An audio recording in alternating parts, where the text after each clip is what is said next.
afternoon and welcome to NASA's Kennedy Space Center. I'm NASA Press Secretary Jackie McGinnis, and this morning NASA waved off the Artemis I launch attempt after teams encountered a liquid hydrogen leak while filling propellant into the core stage of the SLS rocket. Unfortunately, the team wasn't able to troubleshoot the issue today, but to tell us more about the next steps NASA will take following the mission management team meeting this afternoon, we have with us NASA Administrator Bill Nelson, Associate Administrator of the Exploration Systems Development Mission Directorate, Jim Free, and Artemis Mission Manager, Mike Serafin. First, I'll hand it over to Senator Nelson for opening remarks. Well, while we don't have the launch that we wanted today, I can tell you that these teams know exactly what they're doing, and I'm very proud of them. You think back to previous space flights. The shuttle was sent back to the vehicle assembly building 20 times.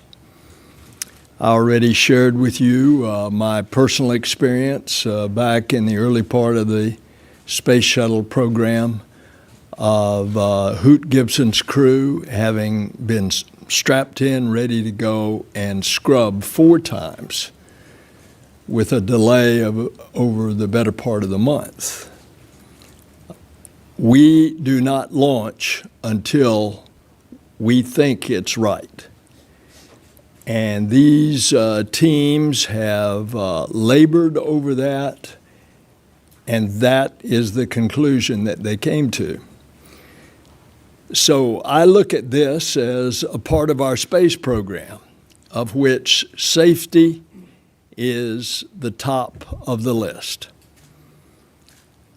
They will tell you, starting with Jim, they'll tell you the specific reasons why they decided to stand down and what they think that the future holds.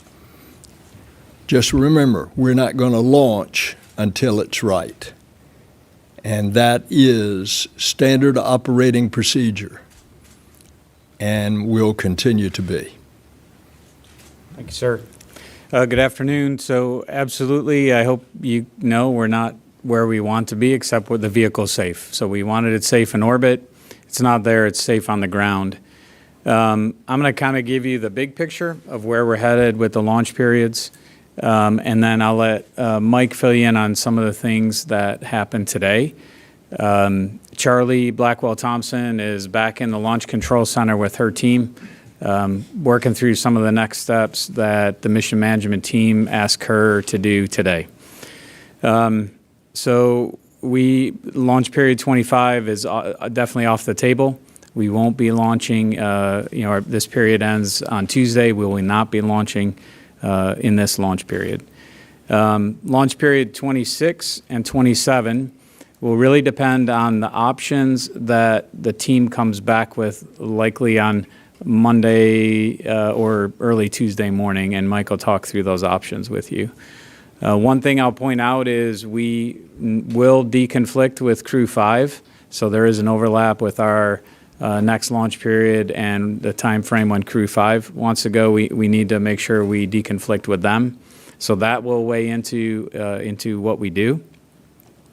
And then as we get into launch period 27, in the latter part of October, we will be looking at a lot of things, our limited life items, our stay on the pad durations that we have, and of course we're always looking at weather as a general course of action for some of the storm activity that can be out there.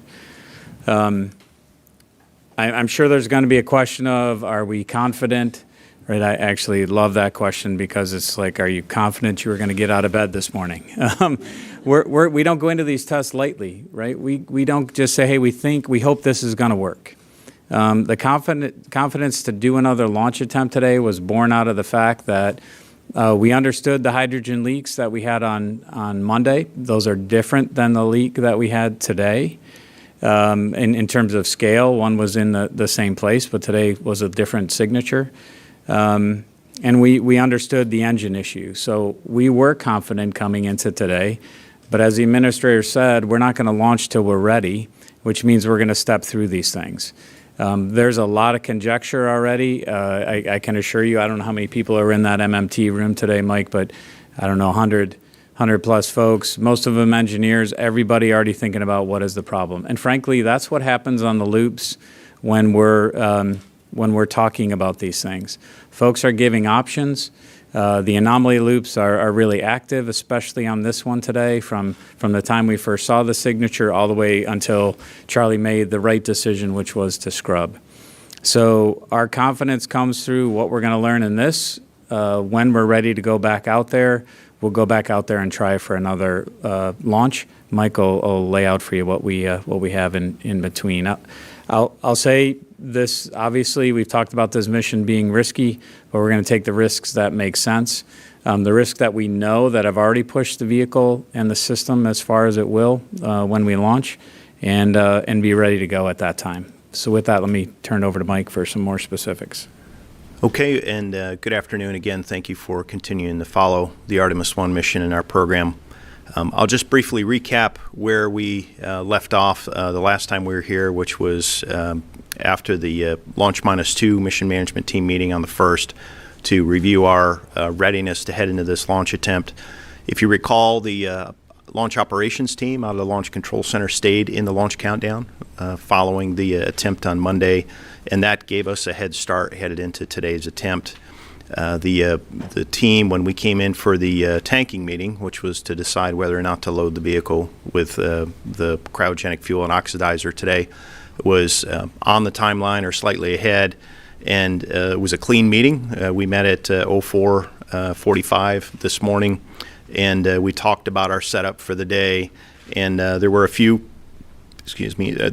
items that we talked about, but most of those were of no particular constraint relative to setting up for our launch attempt. The team identified that they had 46 collision avoidance cutouts in the launch window. Most were a minute, most were just a few seconds. The longest ones were about a minute. We do have, at this particular time of year, a high propellant bulk temperature, which gives us more performance out of the rocket.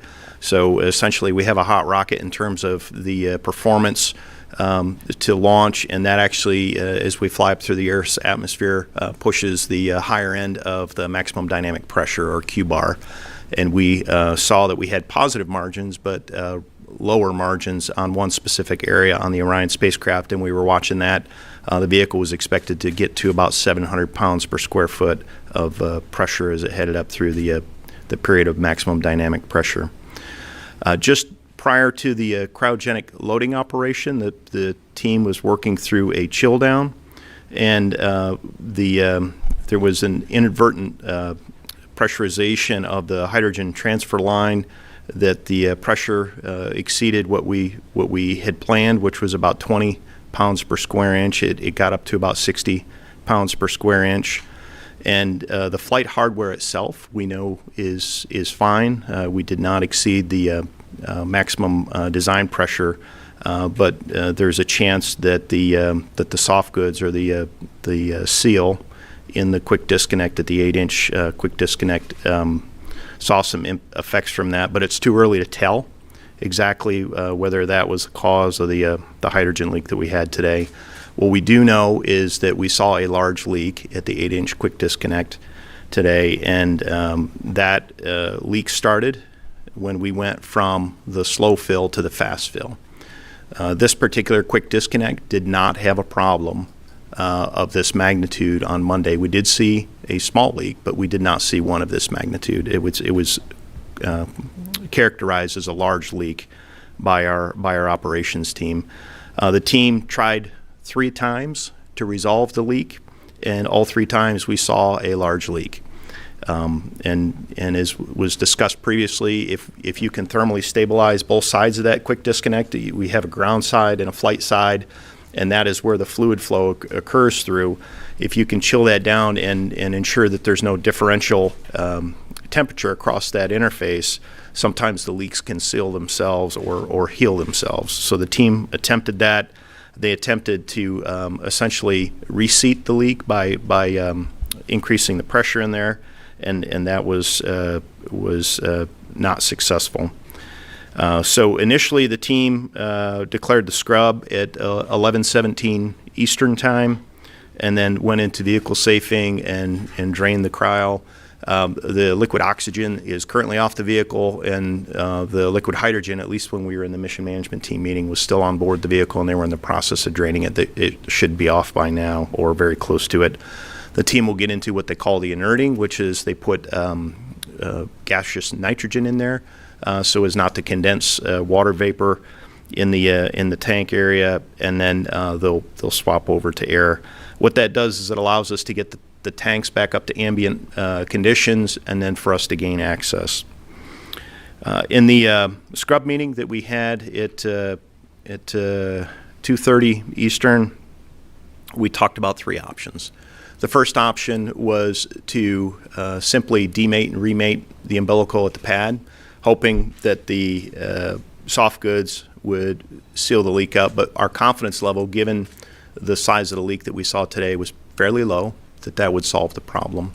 The team leaned towards a removal and replacement of the soft goods in the quick disconnect, and the options were basically to do it at the pad or do it back in the vehicle assembly building. And either of those options do not preserve our ability to fly before the end of this launch period, which expires on the 6th. So the team is developing a series of schedule options, and we're going to hear about those early next week. The schedule options include removal and replacement of the soft goods on the quick disconnect at the pad, followed by a cryo test. That is the only place we can get a full cryo test to ensure that we do not have a further issue with respect to leaks at the temperatures that we need to fill the vehicle on day of launch. The other option is to roll back and remove and replace the quick disconnect soft goods in the vehicle assembly building. There's a risk versus risk trade. Doing it at the pad, you're exposed to the environmental conditions, and we need to build an environmental enclosure to do that. If we do it in the vehicle assembly building is the environmental enclosure. However, we cannot test this quick disconnect in the VAB at cryogenic temperatures. We can only do it at ambient temperatures. So we're working through those options. The team, it's too early to say, but they're working through a fault tree analysis as to why we did not see a leak of this magnitude on Monday, but we're seeing it of this magnitude at today's attempt. And they're also looking at the chill down procedure to look at additional controls such that we don't have a reoccurrence of the inadvertent overpressure that we had earlier today. So all that said, we've talked about it before. This is an incredibly hard business. This is an initial test flight of this vehicle. As was said by Administrator Nelson, we're going to fly when we're ready. And as part of this initial test flight, we're learning the vehicle. We're learning how to operate the vehicle, and we are learning all of the things required to get us ready to fly.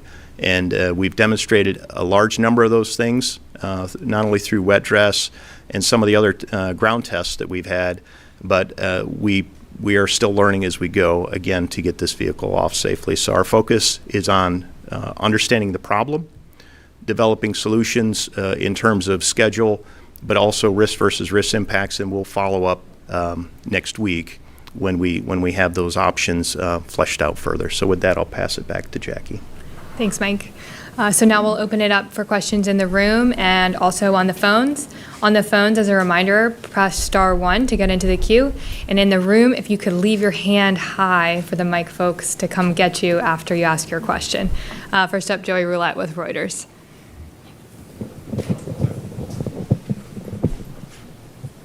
Question for Mike. If you decide to roll back, and I know it's uncertain right now, what's the quickest you could roll SLS back out to the pad? What would that look like, and what other things would you have to do in the VAB while it's there?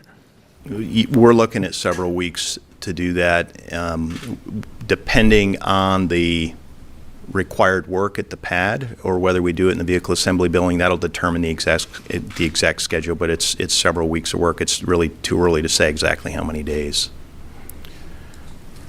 Thanks. And up next on the phones, we have Marcia Dunn with the AP. Yes, hi, can you hear me? We can hear you. Yes. I was wondering, so are you saying if you do the repairs at the pad and it seems to go well, you could still maybe get off in September by the end of the month before the SpaceX launch coming up at the beginning of October? Is that a possibility? And the way things stand right now, which way do you think you're leaning for? Thanks. I'll just take the first part of that. I think we still have our constraint on the range, with the range to test our flight termination system, which is right now we have 25 days. I think we're going to talk with the range about what the possibilities are. But in order to test our batteries, change out the batteries, we have to roll back for that.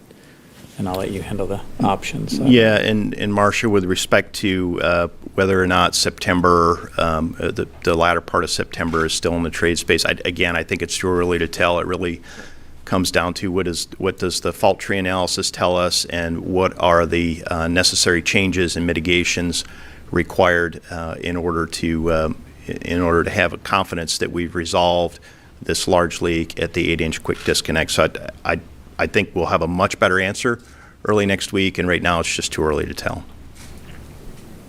Thank you. Next, we have Tom Costello with NBC.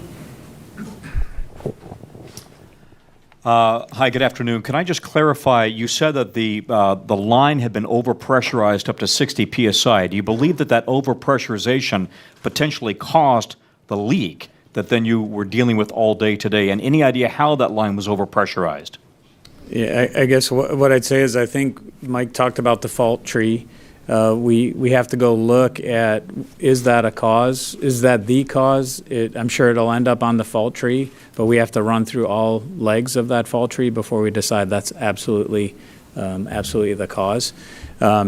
We do, I think, I forget how the words that you used the last one. We kind of tune in this hydrogen. We did that on Monday.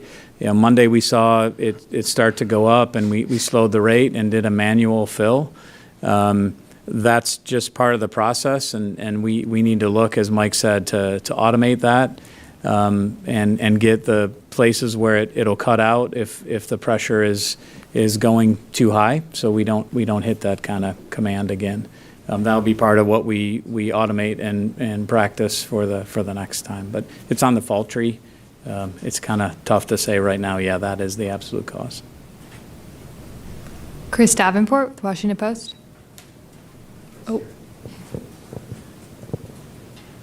Thank you. I just want to clarify, you're going back to the VAB no matter what, right? I just want to clarify that.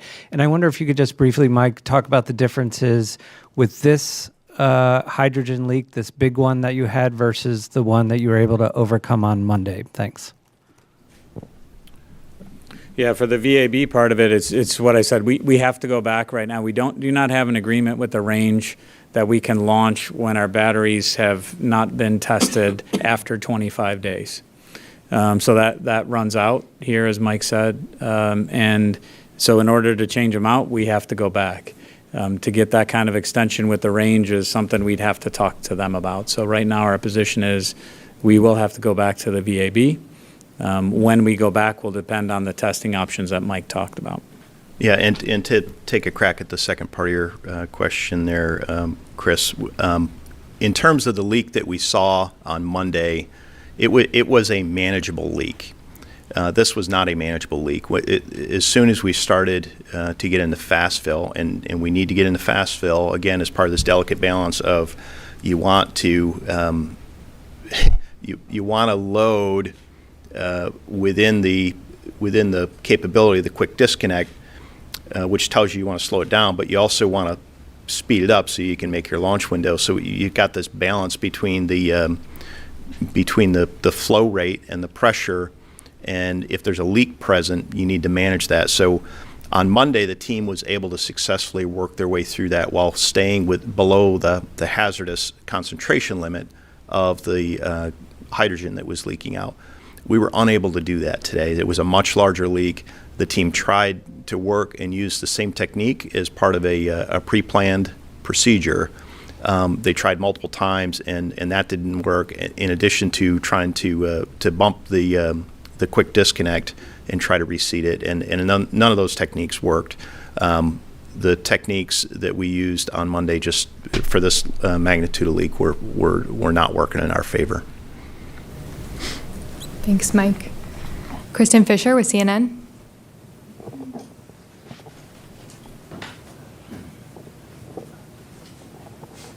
Thank you.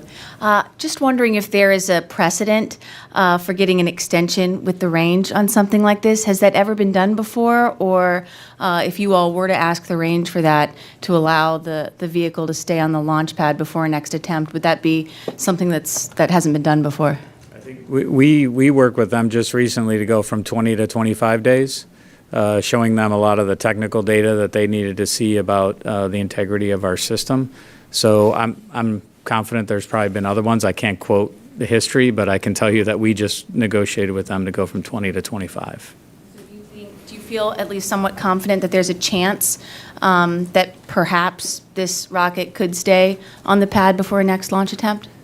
Well, that's, I mean, my conjecture is I don't know, because it's really their call. And I think we have data that probably supports it, and I know our folks are going to go talk to the range as soon as they're able to. But that's really, that's serious business that they deal with and we deal with, and we want to respect that this is their range and we're launching from it. Lauren Grush with Bloomberg. Hi, Lauren Grush with Bloomberg. I'm wondering if you can walk us through exactly what hardware you need to be replacing, exactly where it is, and how time-intensive that work will be. Thanks. Yeah, Lawrence, I'll take a crack at that.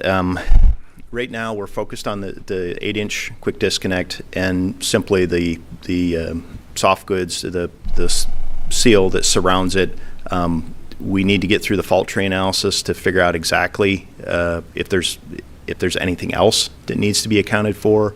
It's a little too early to tell again as to what else may be in play, what other work may be necessary. So there's the kind of your engineering review board or technical analysis that'll happen in the office environment, and then we'll go out and we'll demate the umbilical, whether it's at the pad or in the vehicle assembly building, depending on what the team brings forward next week, and we'll put those two together and decide what are the things that we can resolve based on the data that we already have from the fault tree analysis, and say we don't need to check these things or we absolutely need to check these things. And then we will also have some witness information when we demate the umbilical. We're being very thoughtful about demating the umbilical at this point because we also don't want to disturb what may be critical engineering data as part of that. So before we proceed into a simple, what we think may be a simple removal and replacement of this quick disconnect seal, we want to make sure that we're not overlooking something. So we're going to take some time to go through this from an engineering standpoint, go through any potential cause or exclude any potential cause based on the information we had.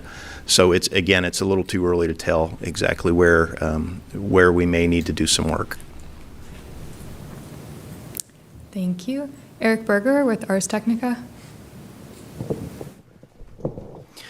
Two quick ones about the hydrogen. First of all, maybe Mike, if I was standing there with a bucket and some cryogenic proof gloves, like how quickly would it fill the bucket? Just want to sort of get a sense of the magnitude of the leak. You've called it a large leak. And then for Senator Nelson, when you were writing the authorization bill in 2010, sort of setting up this space launch system, did you have concerns about the continued use of hydrogen due to its leaky nature and your experience with it on shuttle? Thanks. Well, I'll answer that right out. And along with Senator Kay Bailey Hutchinson, along with our folks in the White House, deferred to the people who best knew the systems. And so the answer to your question is no. We did not have any question about hydrogen. We deferred to the experts. Yeah, and Eric, to answer your question about how large is the leak, I wouldn't use a bucket analogy on that one. It really is a concentration. When you have a fuel source in atmospheric air that contains roughly 20% oxygen, when you mix the two, all you need is an ignition source to close the fire triangle. So we know that when you get above roughly a 4% concentration of hydrogen in ambient air, you're at risk of having a flammability event or a flammability hazard.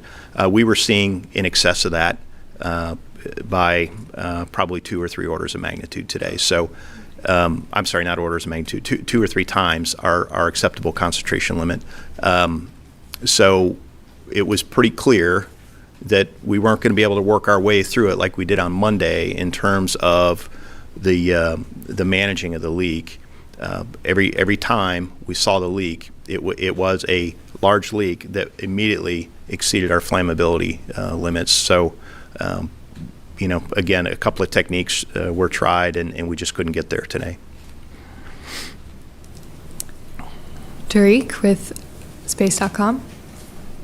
Thank you. Yes, Tarek Malik with Space.com for Mike.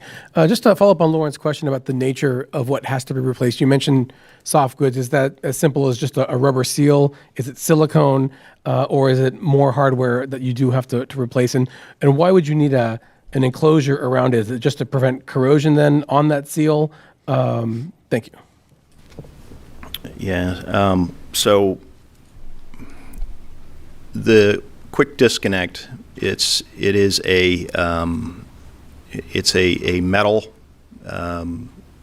poppet-like device, and it has a gasket around it. And I don't know the exact gasket material, but if we were to see damage on the quick disconnect, that would tell us we would need to replace the hardware. If we saw foreign object debris, that would tell us that maybe we got something else going on.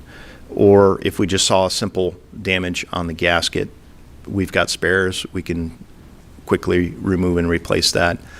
Our history of our own testing at the Launch Equipment Test Facility, which is right here resident at the Kennedy Space Center, tells us that a leak of this magnitude is typically resolved through a removal and replacement of the soft goods, that seal. And that's kind of one of our leading suspects right now. But again, we need to go through the fault tree. We need to inspect the hardware. We need to see what the hardware is telling us. So in terms of exactly what needs to be done, it's too early to tell. And I'm sorry, there was a second part to your question. I don't recall what the second part was. About the enclosure. The enclosure, yeah. So the enclosure affords us the ability to provide what we call a purge at that interface. And the purge allows us to push nitrogen in there to essentially inert or push out any oxygen in there. So it reduces the likelihood of a flammability hazard. So if we were to just pump regular old air in there, regular old air has oxygen in it. And we eliminate that oxygen by creating an enclosure and putting nitrogen in there to displace any oxygen, such that if there is a hydrogen leak, you've got one leg of the fire triangle removed. Thanks. Now we'll go to a question from the phones. We have Ramin Skiba from Wired. Hi, thank you. This is a question, I think, for Mike. I was wondering, what are the risks to the CubeSat secondary missions if there's a significant delay? Like, is that a factor in determining the launch date? If some of them cannot be recharged, if their batteries cannot be recharged? Yeah, that's a good question, Ramin. We do maintain a open communication loop with the CubeSat customers, so we will certainly inform them that we did not have our launch attempt today and what our next launch attempt looks like from a schedule standpoint, and we'll make a risk-based decision based on a whole host of factors. If we do need to roll back to the vehicle assembly building, we could top off the batteries for a number of those, or they may not even need to be topped off based on what we believe to be the known battery decay rate and battery state of charge. I personally haven't seen all that data, but it is part of the process of looking at a given launch period. And we will share that information with our CubeSat providers and then decide what the appropriate next steps are. Whether or not any of those are at risk at this point, I don't have the data in front of me to answer that question. Thanks, Mike. Micah Maidenberg with Wall Street Journal. Put your hand. Hi, Mike. I wanted to follow up on the inadvertent pressurization that you mentioned. Excuse me. Micah Maidenberg, Wall Street Journal. Just back to the inadvertent pressurization. That was 3 times the amount of pressure that was planned for. Could you walk us through sort of what led up to that? And have you seen that before in practice runs or at the testing facility? Thanks. So we're still reviewing the data and the sequence of events, but as I understand it, it occurred during the chill down prior to the loading operation associated with loading the liquid hydrogen and liquid oxygen, and it was part of the preparatory steps. And there was a sequence of about a dozen commands that were required, and it was simply the wrong valve was commanded, and it was identified after about 3 or 4 seconds, and then it was rectified. So that's what we understand. We know what the pressure profile looked like at this particular interface, and we're looking at again the sequence, and as was mentioned by our lead project engineer earlier today, we want to be deliberate and careful about drawing conclusions here, because correlation does not equal causation. So we are taking a look at the inadvertent overpress, and we're looking at what that meant to this particular interface, and then we're looking at the fault tree associated with the leak that we saw, and if there is a conjunction of potential causes on the fault tree, then that'll take us down one path. If there is no root cause that you can trace to that, then that'll take us down a different path. So again, it's a little early to tell. We've looked through quite a bit of information already, but we got to work our way through this one, and we're going to do it methodically. Jeff Faust with Space News. Jeff Faust of Space News. If the Eastern Range allows you to extend the life of the FTS and you're able to do the repairs on the pad, are there any other factors that would allow you to stay there and not have to roll back? I think what I said earlier is we have to look at our stay at the pad, because there's for Orion at the crew and service module, there's some constraints at how much time they can spend at the pad versus the winds. So we have to look at that, and if we're within that would be something we'd look at as a plus side if we can stay within that analysis. But I think ultimately we're driven by the FTS. I don't know if you have anything to add to that, Mike. Yeah, we need to look at what work exactly we need to do, and there may be, depending on the fault tree analysis and any inspection work that we do, it may mean that the vehicle assembly building is the right place to go do this work. We are mindful that we're out there in the elements when we're at the pad. That has a couple of pros and cons associated with it.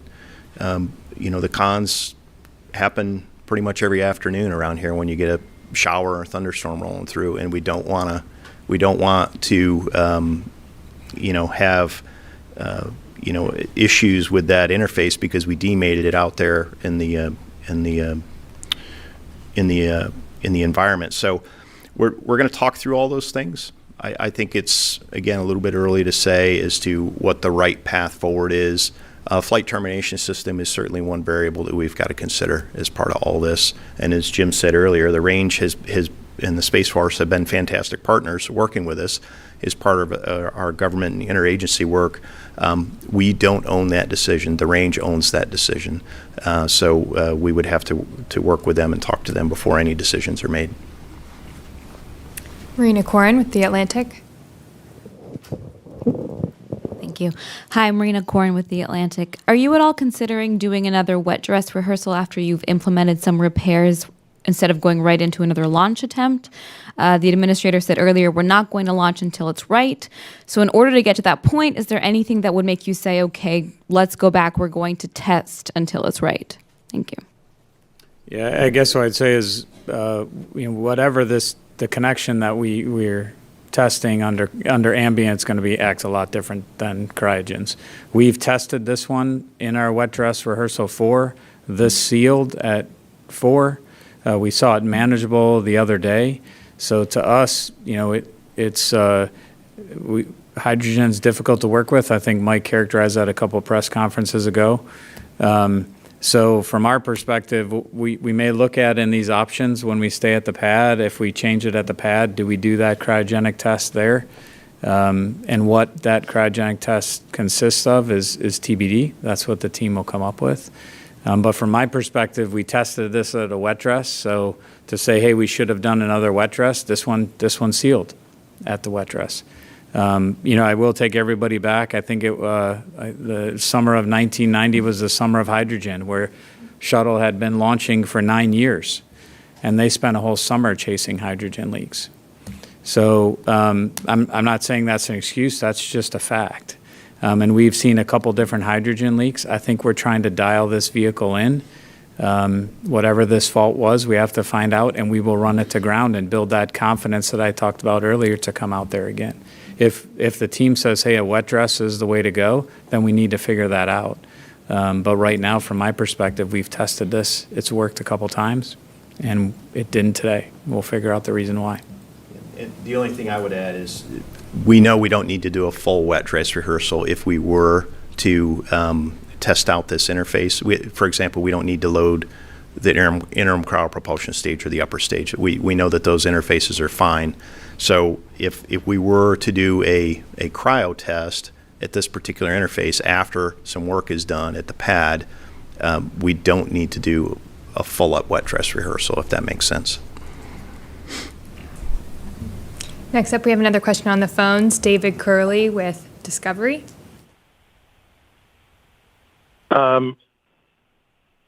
Serafin, you talked about it being inadvertent. Was that software that caused the overpressurization? And is that something you've not seen other times when you were doing the pre-chill?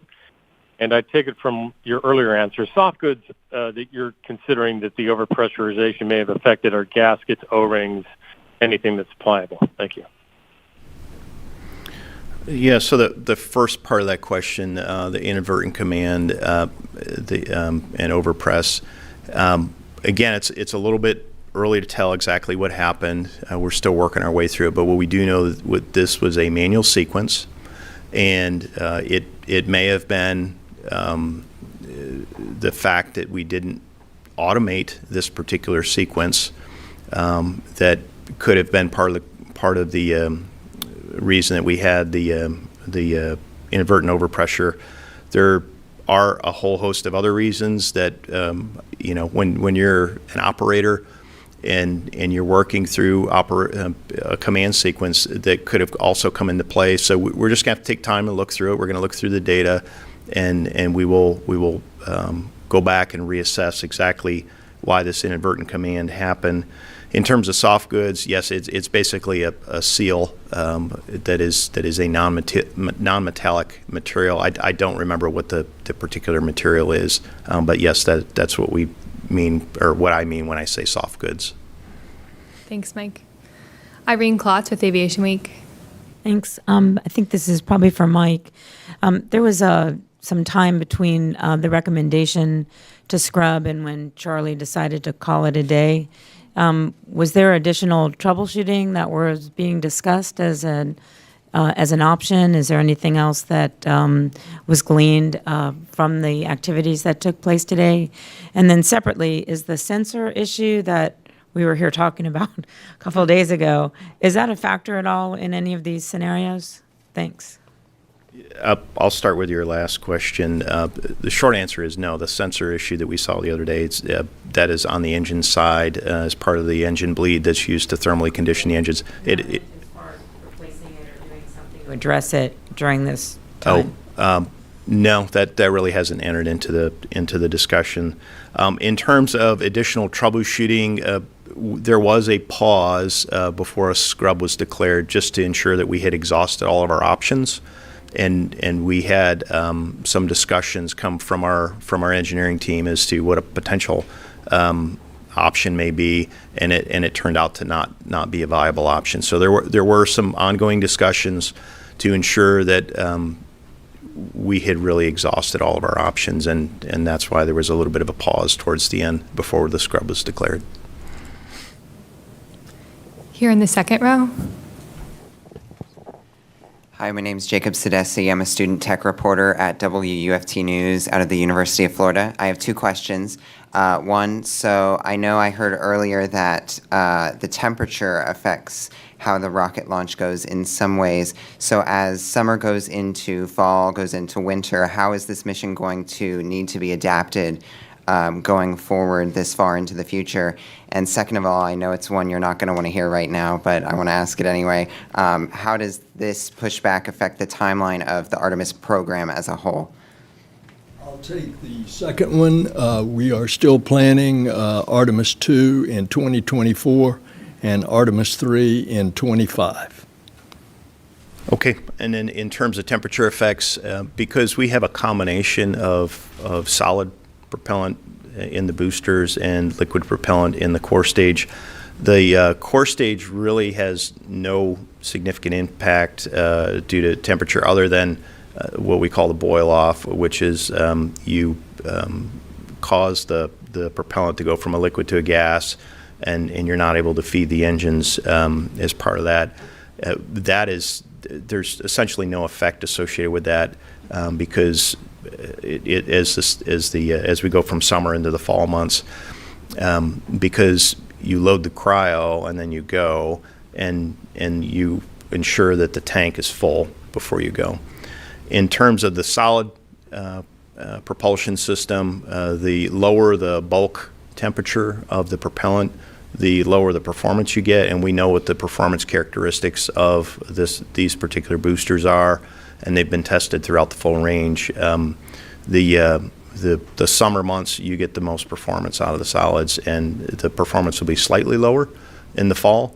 But when we looked at our performance numbers, they were eye-watering in terms of margin to our insertion altitude that we were planning. So we're not particularly concerned with performance of the rocket at this point.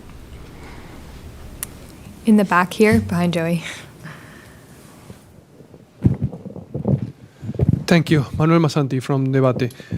Given these two cancellations and further delays, I would like to know how these affect the other payload on board, like the 10 CubeSats that we have. Is there any reason that we need change battery changes, or how these affect the CubeSats?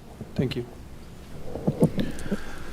Yeah, I think we answered the CubeSat question earlier. We know that we have limited battery life on the CubeSats, and we understand what the decay rate is. The customers of the CubeSats have been made aware of what our access is before the CubeSats were ever loaded. We also have payloads inside the Orion capsule, things like radiation monitors and a number of other things. And we know what the installed or baseline configuration was. Obviously, the longer you sit out there on the pad, the more radiation some of these sensors will accrue. But we also have witness sensors in there to help us understand what we accumulated during the space flight portion as opposed to here on the ground. So there are a whole host of things that we plan ahead and track. And at this point, that we're really focused on getting the vehicle ready, and we understand what the potential impacts are to the payloads and the CubeSats, whether they're in Orion or on the Space Launch System rocket as part of the 10 CubeSats. So, I think we've talked that. So. Here in the second row. Hi, Denise Vickers from WUFT at the University of Florida. My question is for the senator. We understand that you're not going until you're ready and that it's right. And we know that scrubs are a very natural part of all of the space missions. That said, I gotta believe that there's some level of disappointment. Can you describe the demeanor inside the LCC, and specifically how's Charlie Blackwell-Thompson, and what did you say to her today, after the decision to scrub? The demeanor in the LCC is very professional. They do their job. Naturally, all of us, no more than all of us, including the LCC, wanted it to go today. But we also, and these guys that are the professionals know, it doesn't go until it's ready. Any words, anything, did you share any private moments with Charlie? How's she holding up? Anybody? Any comments to, keep her and her team everybody's motivated, but any other comments that you can share? I will say this before Mike answers that. This team is very aware of potential fatigue, and therefore they gave sufficient time off for the team. Yesterday, after the MMT, which occurred, I think, 2 days ago, L-2, they gave everybody the day off so they could regroup and rest. And that's part of the lessons that came out of the Challenger report. Fatigue was a factor there. Mike? Yeah, in terms of the firing room and Charlie in particular, one of the things that's one of the things that I particularly enjoy about the agency is you surround yourself with amazingly capable people and some amazing leadership, and Charlie is certainly one of those amazing leaders that we have in the agency. When I was talking to her about the scrub decision, she was focused, head in the game. She was, focused on the operation and the flight hardware and safing the vehicle and ensuring that her team had what they needed to get through the remaining operation. And that's kind of natural when you come from the operations realm. There's definitely time to reflect on that after you come out of the firing room, on the drive home, or once you're home. But that was neither the time nor the place, and she didn't show any inkling that she was focused on anything other than the right decisions for her team and for the spacecraft and for the rocket. Thank you. Marcia Smith, the Space Policy Online. Marcia Smith, spacepolicyonline.com. Jim and Mike, I know you've both discussed this already a couple times, but I'm still unclear about the decision as to whether or not you're going to roll back. Jim, I heard you say you must roll back because of the FTS batteries. Mike, I heard you say if you roll back, then you might be able to recharge the CubeSats. You talked about how you might have you think you have several weeks of work. So if you were to go to the range and ask them to give you another waiver for the STS, it's not just a couple days, it's several weeks. So can you just sort of condense it all and concisely say, are you rolling back or not? Or when will you make a decision? And is the FTS battery the only thing that stands in your way of rolling back or not? We don't have an FTS waiver right now beyond 25 days. So until we have that, we have to roll back in order to satisfy the range requirement. I said we'll work with the range to try and get that, but we have to decide what it is, what the duration we want based on the launch period availability we have. and what they're willing to give us. So that negotiation hasn't happened, so as far as I'm concerned, we have to roll back because we have to satisfy that requirement. That's where I think Mike's if statement comes from, because that is a possibility, but we don't have that today. And I'll just be upfront with you. I don't always pick the best words, right? And I could have chosen a better phrase or a better word in that case. And Jim is absolutely right. It is not our decision. It is the range's decision. They're the ones responsible for managing public safety. So when we roll back, unless we get a waiver, it is a rollback scenario. So I said if, and I apologize for that. I probably could have chosen better words. If that's the hardest thing I had to deal with today, then I'm happy about that. So Here in the back. Good afternoon, Liz Hurley, WAFF Huntsville. My question can be for any or all of you all. Can you talk to me about actual costs of 2 back-to-back scrubs? And do you feel there's a cost to public perception? There was so much build-up to this launch. So many people came to Florida to spend a week hoping they'd get to see a moon rocket fly. Is there something that you're looking at now regarding the public? You all talk about the back-to-back cost, and I'll talk about the perception.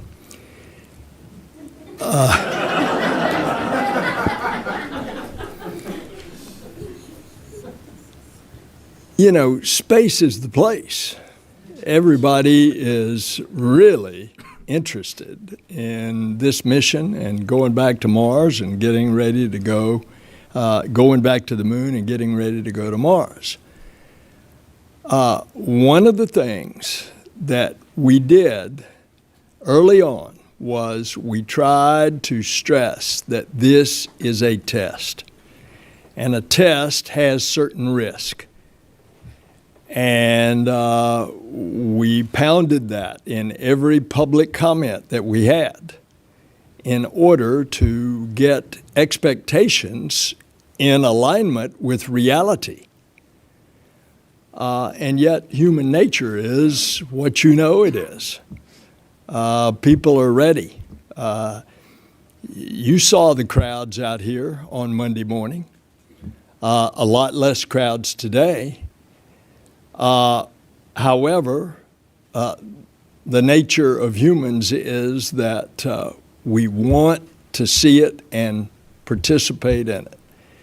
And yet, despite all that, that's why these guys are such consummate professionals. They do it by the book and when it's ready. And as far as costs, I mean, I can't give you a number. I can tell you the cost. There's commodities we use with oxygen and hydrogen. We do try and recover some of those as we drain back into our supply tanks, but a lot of those cryogens boil off, so we have to have them topped off. I forget how many tankers we had after Monday's attempt. Exactly, I think we had like 5 or 6 waves, as remember Charlie talking about. But the exact cost of that oxygen, hydrogen, I can't tell you off the top of my head.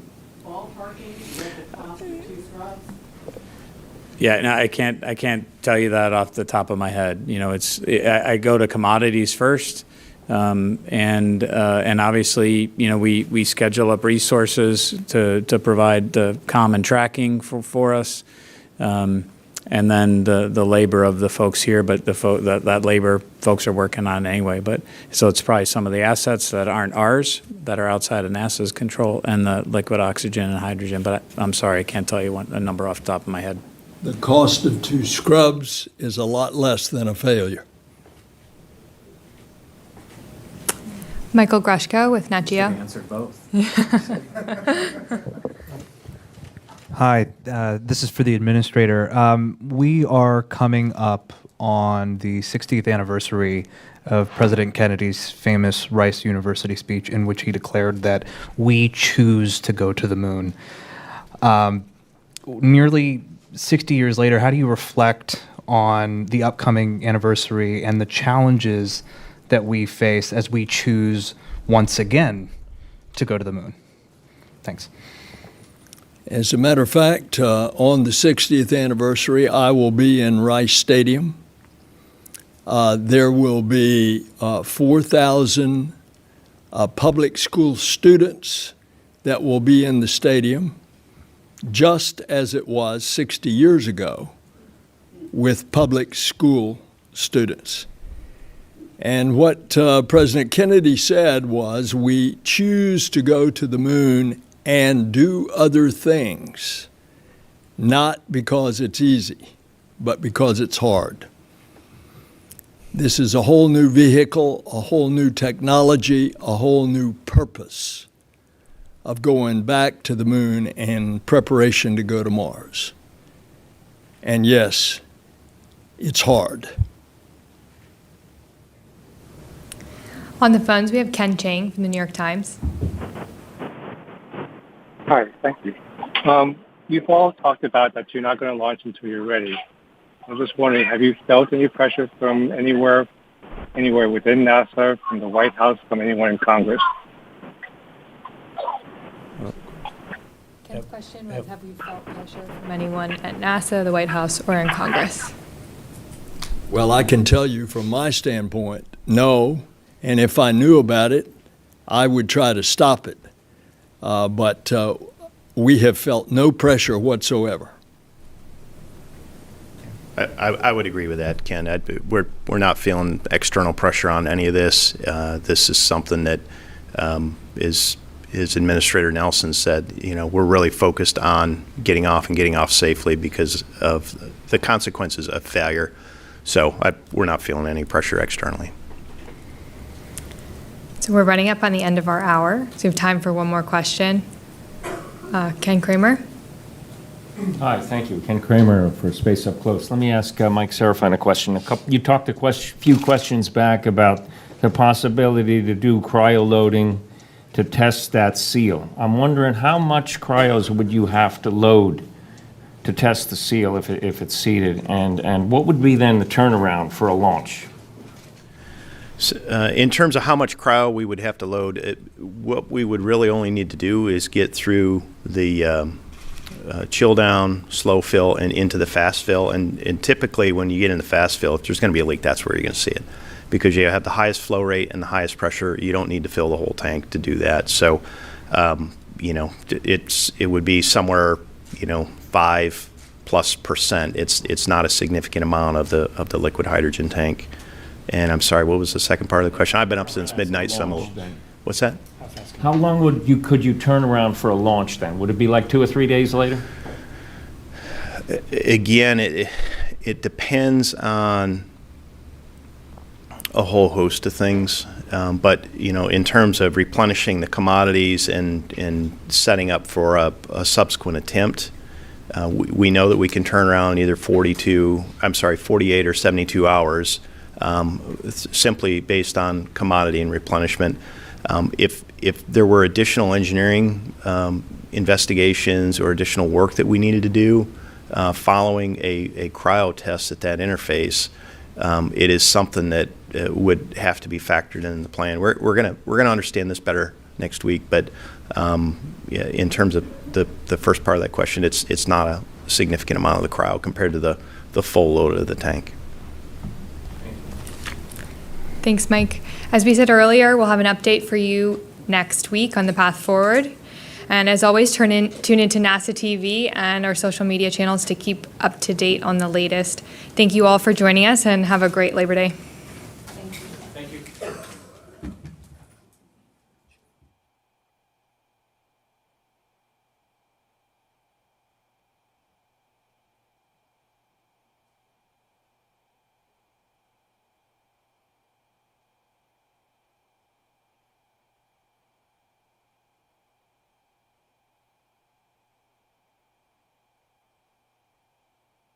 Well, in my left hand, I have a